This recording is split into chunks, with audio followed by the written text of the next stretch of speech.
छोटे से कस्बे में समीर नाम का एक लड़का रहता था। बचपन में ही पिता की मृत्यु हो जाने के कारण परिवार की आर्थिक स्थिति बड़ी दयनीय थी। समीर की माँ कुछ पढ़ी लिखी जरूर थी, लेकिन उतनी पढ़ाई से नौकरी कहाँ मिलने वाली थी। सो घर घर बर्तन मांजकर और सिलाई बुनाई का काम करके किसी तरह अपने बच्चे को पढ़ा लिखा रही थी।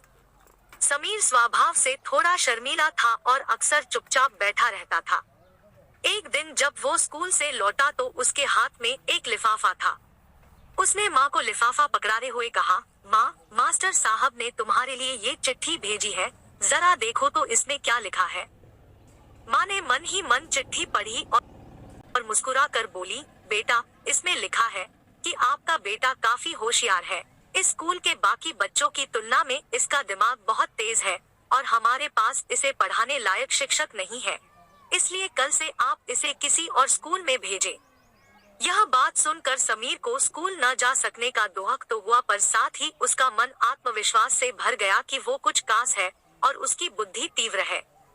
माँ ने उसका दाखिला एक अन्य स्कूल में करा दिया।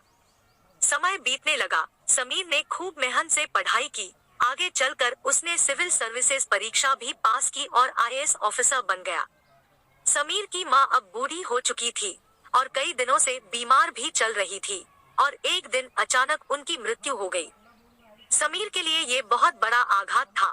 वह बिलखबिलक कर रो पड़ा। उसे समझ नहीं आ रहा था कि अब अपनी माँ के बिना वो कैसे जिएगा। रोते रोते ही उसने माँ की पुरानी अलमारी खोली और हाथ में उनकी माला, चश्मा और अन्य वस्तुएं लेकर चूमने लगा।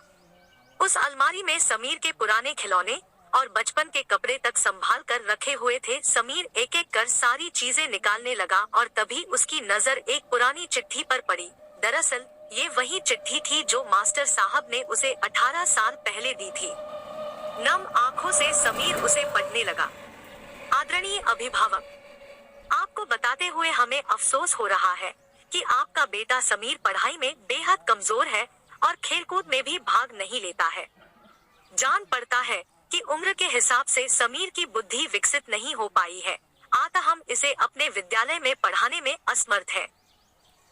आपसे निवेदन है कि समीर का दाखिला किसी मंदबुद्धि विद्यालय में कराएं अथवा खुद घर पर रखकर इसे पढ़ाएं।